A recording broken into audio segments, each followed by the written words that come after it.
Hello বন্ধুরা, good morning, welcome back to my channel. সবাই কেমন আছো? ভালো আছো? আমিও কিন্তু খুব ভালো আছি। তো দেখো, প্রতিদিনের মতো আজও চলে আসলাম ডেইলি দেখো ব্লগ আমাদের ভিডিও এদিকে নিয়ে কিন্তু তোমাদের সাথে রাস্তার গল্প পরিস্থিতি করতে। খুব খারাপ একদম। আজ বৃষ্টি এসে সকাল থেকে আর ডেলি বৃষ্টি হয়, আর বৃষ্টির সময় তো ভীষণ আবহাওয়া খারাপ। তোমাদের একদম পরিবেশ, বাংলার পরিবেশ তোমাদের দেখাচ্ছে, দেখো কত সুন্দর। আর ভিডিওয়ে অনেক কিছু দেখতে পাবে। তো বন্ধুরা, আজকে কিন্তু ভিডিওতে অনেক কিছুই দেখার আছে, না দেখলে কিন্তু সত্যিই মিস করবে। তো সবাই তাহলে চলো ভিডিওটা লাস্ট পর্যন্ত দেখা যাক আর আমার কথা শোনা যাক। তো দেখো, আজকে কিন্তু ভিডিওতে একটা নতুন জিনিস ক্যাপচার করে ফেলেছি, সেটা তোমরা সবার আগে ফার্স্ট ফলো করেইছো। কারণ তোমাদের দাদা ভাইকে কিন্তু ভিডিওতে কথা বলা মানে এরকমভাবে সামনাসামনি আসাটা কিন্তু দেখাই যায় না। কিন্তু আজকে আমি ধরেই নিয়েছি একদম একসাথেই ট্যাপ করে ধরে নিলাম। আর দেখতেই পাচ্ছ, তোমাদের দাদাভাইয়ের কিন্তু ড্রয়িং ক্লাস ছিল, আর সেই ড্রয়িং ক্লাসে যাওয়ার সময় ভিডিওটা করেছিল। তো একটু নিজের সামনে এসে ভয়েসে কথা বলছিল। তো ভীষণ একটা মানে প্রথমবার বলে কথা। তো তার জন্য আমি বললাম, "যাক, ঠিক আছে, কোনো কিছু না, কোনো ব্যাপারই না", তার জন্য দিয়ে দিলাম। আর এই যে দেখো, আমাদের সুন্দরবনের পথঘাট, এদিকে ঢালাই রাস্তা, এদিকে কিন্তু মাটির রাস্তা। আর এত পরিমাণে বৃষ্টি হয়েছে যে বৃষ্টি হওয়ার পরে দেখো চারি সাইডে কিন্তু নদী আর মাঠ, কোনো পার্থক্য নেই। তোমরা দেখেই বুঝতে পারছো, সবাই কিন্তু একদম পুরো জলাজল এলাকার হয়ে গেছে। এখানে যেটা দেখতে পাচ্ছ, এটা কিন্তু খাল, আর এপাশে ছিল মাঠ, মাঠে তো পুরো জল ভর্তি। আর এখানে দেখো, এই রাস্তাটা কিন্তু নিচের এই রাস্তা ছিল একদম পুরো মাটির রাস্তা, সেটা ভেঙে এখন এটা নতুন রাস্তা করা হয়েছে এই যে। আর দেখো এপাশে নদী, তাহলে এপাশে নদীতে কতটা জল আর এপাশে মানে খালে কতটা জল তোমরা দেখে বুঝতে পারছো। পুরো রাস্তার গায়ে গায়ে কিন্তু জল, এই যে দেখো। তো সুন্দরবনের গ্রাম অঞ্চল বলে কথা, একটু তো সৌন্দর্য থাকবে আর সাথে তো জলাজল এলাকার থাকবে, কারণ সুন্দরবনের মানুষের কিন্তু জলের অভাব নেই। আর দেখো, এই সময়টা তো মাঠে খালে মানে বিল সব তো একই রকম জলাজল এলাকার, তো তার জন্য দেখো সবাই মিলে কিন্তু মানে এক একটা জায়গায় কেউ আটল দিয়ে রাখে, কেউ মানে ছিপ নিয়ে বসে, কেউ পাটনা জাল দিয়ে দেয়, দিয়েই কিন্তু এইভাবেই মাছ মারে। আর এখানে দেখো ধান চাষের জন্য কিন্তু জমি চাষ হচ্ছে, তো দেখতে পাচ্ছ কতটা জল, তাও কি চাষ করছে, কারণ এই সময়টা বর্ষার চাষ বলা হয়। আর এরপরে যে চাষটা হয় সেটা হলো খরার চাষ। তো তোমরা আমার আগের ভিডিওতে দেখেছো। আর এখানে দেখো হাঁটু সমান জল হয়ে গেছে, তবুও কি চাষিদের তো আর বসে থাকলে হবে না। আর এই যে দেখো কত সুন্দর শাপলা হয়ে আছে। তো এখানটা ভাবছিলাম একটা ফুল থাকলে নিয়েই নিতাম। তো প্রচুর জল হয়েছে এখানে। আর এপাশে দেখো নূতন জল হয়েছে বলে কতটা শাক হয়েছে। তো দেখো, এখানে কিন্তু একটা জিনিস দেখতে পেলাম, সেটা হলো এই যে দেখো, একটা বয়স্ক মানুষ বসে বসে একা একা রান্না করছে। তো তোমরা দেখতেই পেলে কি অবস্থা, মানে কোনো লাইট নেই, অন্ধকার, তার উপরে মানে ওইভাবে বসে বসে রান্না করছে একা একা, মনে হয় একাই থাকে।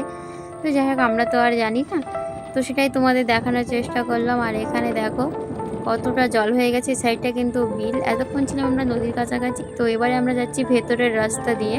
তো দেখো দুই সাইডে কিন্তু জল জল পুরো এক হয়ে গেছে, এই যে তোমরা দেখতেই পাচ্ছ। তো বন্ধুরা, আমাদের এই ভিডিওটি তোমাদের কেমন লাগছে? যদি তোমাদের ভালো লাগে অবশ্যই কিন্তু আমাকে কমেন্টে জানিও তোমাদের কেমন লাগছে। আর তোমরা সুন্দরবনে কি কি ভালোবাসো দেখতে, আমাকে কিন্তু অবশ্যই কমেন্টে জানিও। আর ভালো লাগলে অবশ্যই লাইক করো। তো এই যে দেখতে পাচ্ছ সাইডে কত সুন্দর সুন্দর ছোট্ট ছোট্ট মাটির ঘর। তো গ্রামে কিন্তু এগুলোই বেশিরভাগ থাকে, খুব ছোট ছোট সুন্দর সুন্দর মাটির নাড়া মানে খড় দিয়ে তৈরি করা থাকে ঘর। এই যে দেখো, এখন কিন্তু এইরকম ঘর আর দেখা যায় না, তবে কলকাতা শহরে কি হয়, সব বড় বড় ফ্ল্যাট বাড়ি। আর গ্রামটা একদম অন্যরকম, গ্রামের সৌন্দর্য আলাদা। সেখানে ছোট্ট ছোট্ট মাটির ঘর বাড়ি, খড় দিয়ে মাটি দিয়ে কঞ্চি দিয়ে। আর এখানে দেখো নতুন জল পেয়েছে বাচ্চারা, বৃষ্টিতে এতটাই জল জমে গেছে যে ওদের গলা সমান মাথা সমান জল হয়ে গেছে। তাই দেখো জলে কি সুন্দরভাবে ওরা সাঁতার কাটছে আর আনন্দ করছে। তো এরকম একটা সময় কিন্তু আমরাও কাটিয়েছি, কারণ ছোটোবেলায় এই দিনগুলো আমাদের বেশ ভালো লাগতো। যখন মাঠে অনেক জল জমবে, তখন মনে হতো যে একটু জলে যাই, একটু জলে গিয়ে মেতে আসি, এরকম একটা। তো তোমাদেরও কেমন লাগে? তো এইটা দেখে কিন্তু আমার ছোটোবেলার স্মৃতিটা মনে পড়ে গেল। তো তোমাদেরও কেমন লাগলো অবশ্যই কিন্তু আমাকে বলো। আর এখানে দেখো বাচ্চারা কি করেছে, মাঠে তো জল জমেই গেছে, তো ওরা কিন্তু একটা নৌকা নিয়ে বেরিয়েই পড়েছে মাঠে নৌকা চালাতে। তো এমনটা হয় না, আমরা কোথাও যাওয়ার সময় যেমন নৌকা পার হয়ে যাই, বোট পার হয়ে যাই, ঠিক এটা বাচ্চাদের একটা খেলনা, কারণ ওরা এইখানেই নদী মনে করে নিয়েছে। নিয়ে দেখো মাঠের মাঝখানে নৌকা নিয়ে ঘুরছে। তো এটা বেশ ভালোই লাগলো, বেশ মজার একটা জিনিস। এই যে দেখো ঠিক খেয়া মাঝির মতো বসে বসে হাল বাচ্ছে, একজন দাঁড়িয়ে আছে, বেশ ভালো লাগলো। তো দেখো তোমাদের দাদা ভাইয়ের কিন্তু ড্রয়িং ক্লাসটা বেশ অনেকটাই দূরে, কারণ তোমরা বুঝতেই পারছো ভিডিওটা দেখে। আর একদিকে দেখো সবটা তো ঢালাই রাস্তা, কিন্তু এই ভেতরের রাস্তাটা এটা কিন্তু ইটের রাস্তা। আগে কিন্তু সুন্দরবনের পথঘাট সব মাটির ছিল, তারপরে এরকম ইটের রাস্তা হলো। আমরা সবাই বলতাম এটাকে পাকা রাস্তা।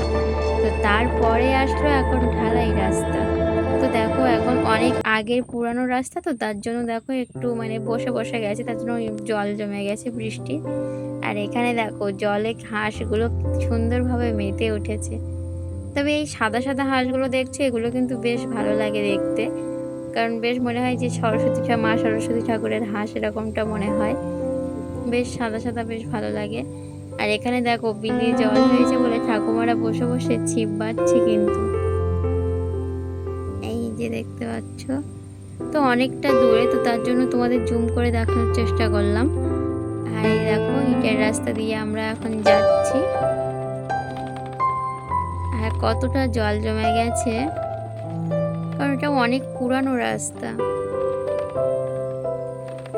তবে আগে ছিল না যে সাঁকো পার হয়ে নদী পার হতে হবে বা সাঁকো পার হয়ে যেতে হবে, কিন্তু এদিকে কিন্তু এরকম দেখো দেখতে পাচ্ছ এই যে সাঁকো, এখানে বাড়ি যেতে গেলে কিন্তু এই সাঁকো পার হয়ে বাড়িতে যেতে হবে। এই যে দেখো প্রত্যেকটা বাড়ির সামনে কিন্তু সাঁকো তৈরি করা। এই যে ঠাকুমাটা ধরে ধরে যাচ্ছে, দেখো এই সাঁকো পার হয়ে কিন্তু তবেই তোমাকে বাড়িতে যেতে হবে, কারণ পুরো জলে জলে ভর্তি হয়ে গেছে, ওখান থেকে যাওয়াই যায় না। তো তার জন্য সবাই বাড়ির সামনে এরকম সাঁকো তৈরি করে রেখেছে। আর এখানে দেখো ধানের পাতা মানে চাষ করেছে, তো কি সুন্দর হয়েছে, পুরো সবুজ সবুজ সবুজ অরণ্য দেখতে কিন্তু বেশ ভালোই লাগে। দেখো আমাদের এখানে কিন্তু বাইরে মানে কলকাতা থেকে ডাক্তার আসে, ফ্রিতে চিকিৎসা করে। তো এইভাবে কিন্তু মাইকে সবাইকে মাইকিং করে জানানো হয় আর সবাইকে বলা হয়, সবাই গিয়ে ডাক্তারও দেখায়, বেশ ভালো হয়। আর এখানে দেখতে পাচ্ছ পুরো ছাগলটা কাদা মেখে ভূত হয়ে আছে। তো এটা আমরা এসেছিলাম একটা স্কুলের এখানে। আর দেখো বৃষ্টির শেষে একটু সবে মাত্র রৌদ্র বের হলো। দেখো বাচ্চারা যাচ্ছে ব্যাগ নিয়ে জল আনতে, ব্যাগে বোতল নিয়ে।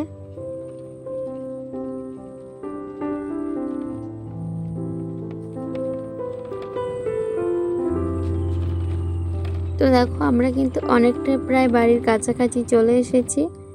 প্রায় বলা ভুল, এখনো কিন্তু বেশ অনেকটাই দেরি আছে বাড়ি যেতে গেলে। এটা আমরা আবারও নদীর রাস্তায় চলে আসলাম, কারণ তখন আমরা অনেকটা ভেতরেই ছিলাম। তো দেখো আর এর উপরে যে রাস্তাটা দেখছো, এর বাঁধ দেওয়া হয়েছে, কারণ যাতে নদীর জল ভেতরে না চলে আসে, তার জন্যই কিন্তু এই উঁচু করে বাঁধ দেওয়া। আর আমাদের গ্রামে কিন্তু এই যে দেখতে পাচ্ছ অ্যাম্বুলেন্স, মানে কারোর কোনো অসুবিধা খুব আর্জেন্ট থাকলে সাথে সাথেই কিন্তু অ্যাম্বুলেন্স করে নিয়ে জানো হয়। এই পরিষেবা কিন্তু আমাদের গ্রামেতেও আছে। তো দেখতেই পাচ্ছ অ্যাম্বুলেন্সটা কি দ্রুত বেরিয়ে গেল। তো ফাইনালি চলে আসলাম বাড়িতে, এই যে। আর এসেই সবার ফার্স্ট কাজ হলো আমার মিঠু সোনার কাছে যাওয়া। তো এখানে আমার মিঠু সোনা দেখো একা একা মনে হয় বোরিং ফিল করছিল, ও পুরো চুপচাপ হয়ে আছে, ওর কোনো কথা নেই। আর এখানে দেখো আমি বসে কিন্তু মাছ কাটছিলাম, কারণ তোমাদের দাদাভাই সেদিন মাছ এনেছিল কিন্তু কাটা হয়নি, মানে ফ্রিজেই রেখে দিয়েছিলাম। তো এখন সেই মাছগুলো কাটা হচ্ছে। তো রান্না বান্না আমার সব কিছু কিন্তু কমপ্লিট হয়ে গেল। এবারে যেটা হবে সেটা হলো খাওয়ার টাইম। তো খাওয়ার আগে একটু শসা একটু লেবু তোমাদের দাদাভাই কেটে নিচ্ছিল, এই যে দেখো।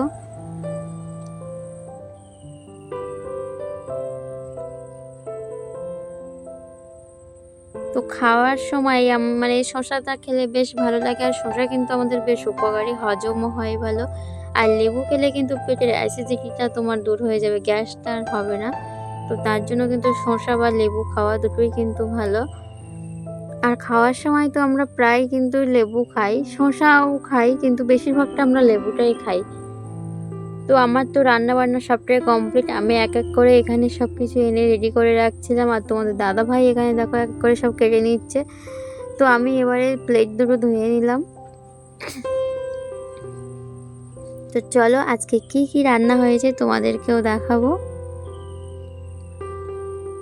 তো ফাইনালি আমার কিন্তু ভাত বাড়া কমপ্লিট। তো এখানে দেখতে পাচ্ছ উচ্ছে সেদ্ধ আছে, এখানে শসা লেবু কাটা আছে, আর এই যে দেখতে পাচ্ছ তরকারি, দুটা মাছ দিয়ে আলু দিয়ে আর শসা দিয়েই একটা তরকারি হয়েছে।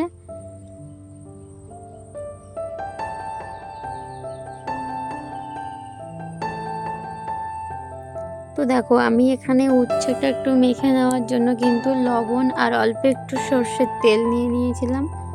তো বন্ধুরা, আমি ভিডিওটি আর বেশি বড় করলাম না, এখানেই শেষ করছি। সবাই তাহলে ভালো থেকো, পরের ভিডিওয় তোমাদের সাথে আবারও কথা হবে। আর আমার ভিডিওটি যদি তোমাদের ভালো লাগে তাহলে অবশ্যই আমার চ্যানেলটি সাবস্ক্রাইব করো, আর কমেন্টে অবশ্যই জানিও। টাটা।